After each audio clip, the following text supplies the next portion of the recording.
the previous class we were talking about decision about production method, and I told you that we have three types of production method. We have job production, which means you are just producing based on specification. We have batch production, which allows you to produce specific products in large quantities. Then as soon as that is done, you can produce another. Then we have the flow or the mass production. For the flow or mass production, it simply means we are producing continuously. And one of the advantages of production that involves continuous production is that it allows you to exploit economies of scale. This was our last class. So today, we want to talk about the consequences or the implications of changing from one production method to another. But note, the only constant thing in life is change. So which simply means whatever we do, it cannot continuously be the same. It has to change over time. So most of the time, businesses would want to change their production method because there is increasing competition or there's need for them to expand based on their customers. Please be here.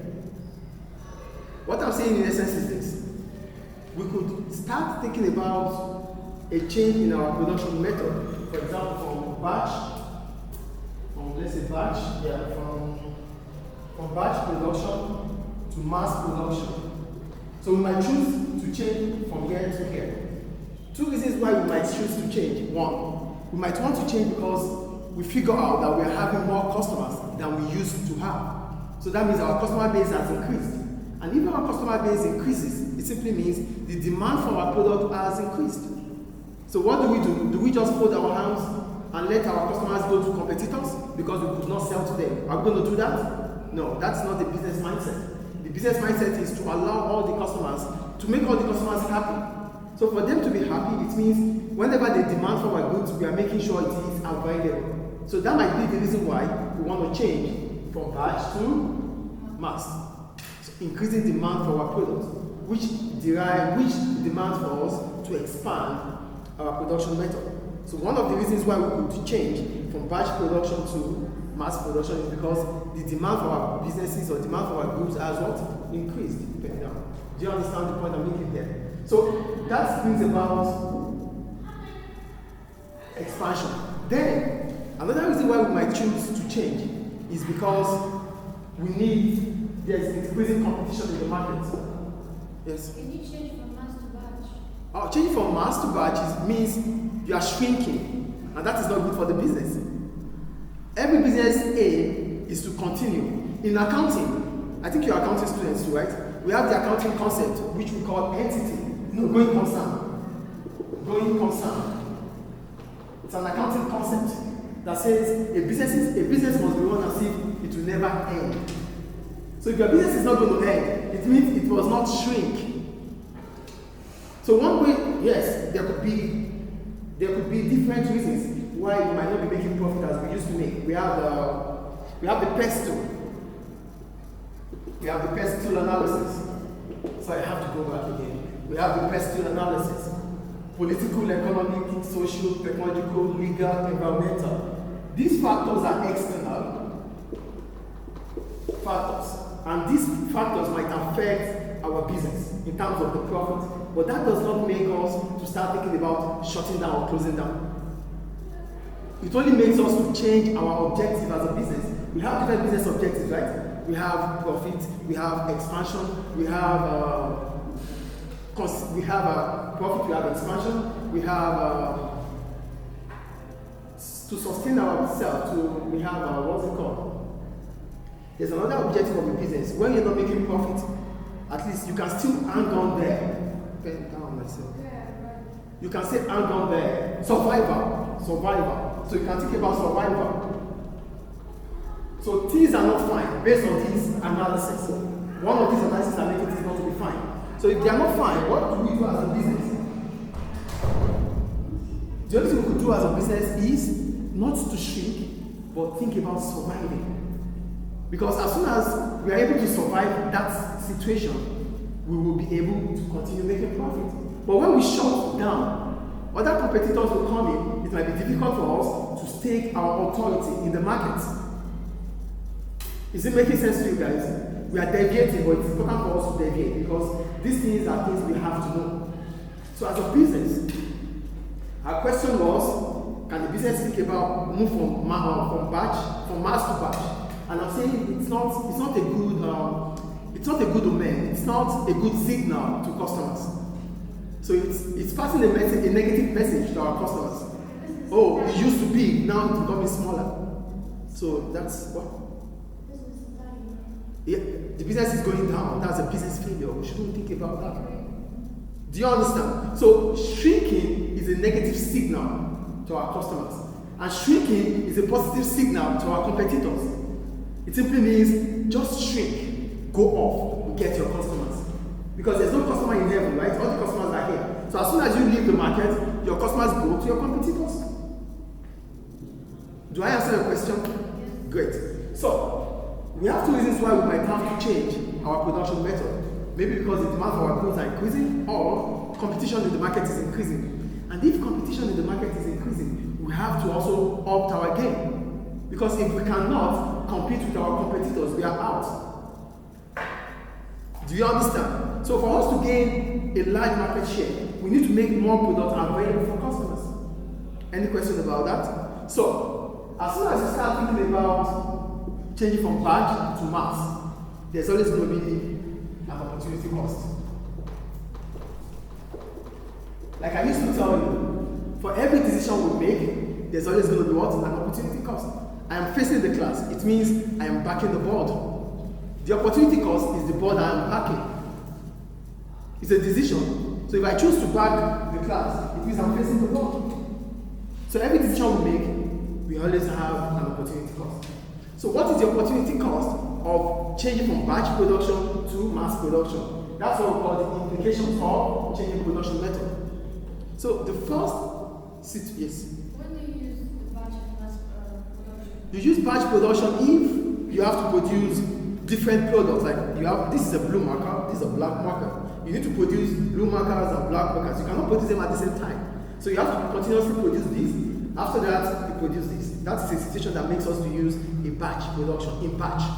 But for mass production, it means we continue to produce black markers all through. Do I answer your question? Great. So, what are the implications of changing from batch to mass? Number one, investment. When we talk about investment, I told you what investment simply means. Spending on capital goods. And what are capital goods? Goods that help us to produce other goods. These are capital goods.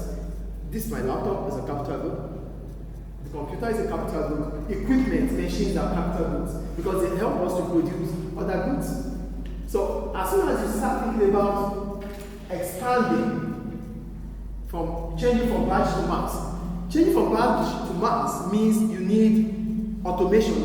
This cannot be done by human. Human get tired. But equipment, machines can stay for as long as possible. Yes or no? So switching from batch to mass needs automation. I want to talk about automation. Automation simply means we need to invest in equipment, machines. Do you understand? So that's why I said investment. Changing from batch production to mass production requires automation. This means a business may have to invest heavily on equipment and machinery to make such change effective. You don't just change. It has to be effective. It's okay. It's okay. We don't just change. Our change must be what? Effective. And to make it effective, we have to heavily invest in equipment and technology. Do you understand the first point? The second implication is on finance. When we talk about finance, we're simply talking about the disbursement of funds from where we have it so much to where we have it little. The transfer of money from a surplus side of the economy to the deficit side of the economy. So, because you are changing from batch to mass, it means you need more money to do that. Yes or no? Yes or no, please?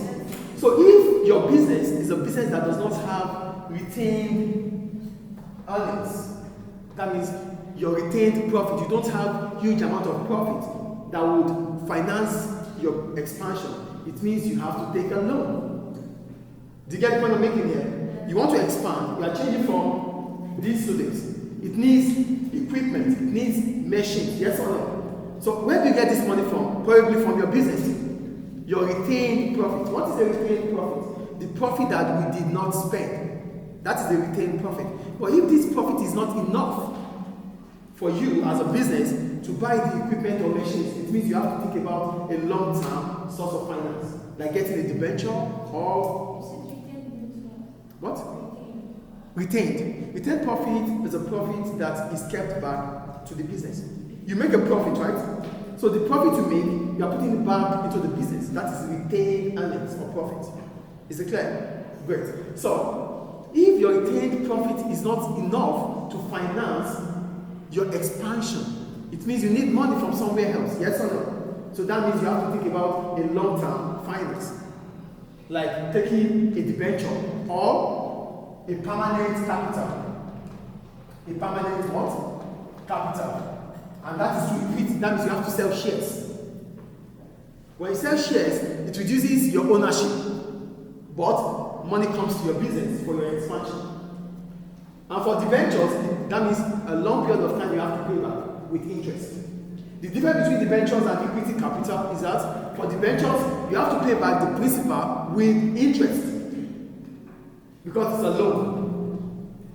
But for equity capital, it means you are selling part of your shares in return for what? Money.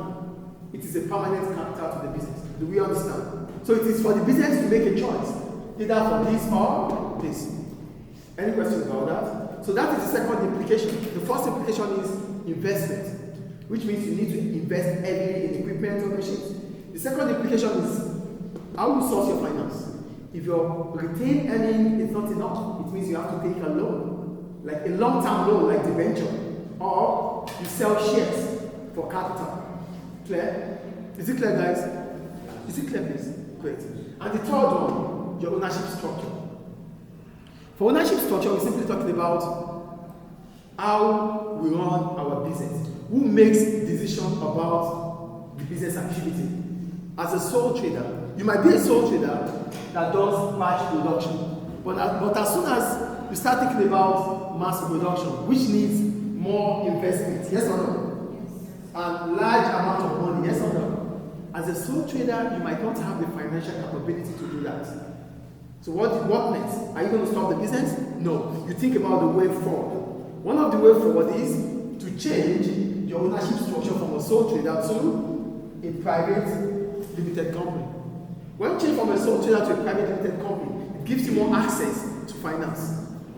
Because a private limited company means you can now invite your friends and family to be part of the business, instead of you taking all the burden, and you don't have the financial capability to do so. Does it make sense, guys?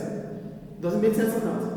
So what we're saying here is, as soon as you make the decision from here to here, it simply means you have to start thinking about how your ownership structure will change. It will definitely change. A sole trader does not have that financial capability to continuously run a business on a mass production. So as a sole trader, you might think about partnership, you might think about private limited company, you might think about a public limited company. But whatever decision we make, based on the fact that we are changing from batch to mass, there's always an implication, and this is the implication. Any questions about this? Thank you.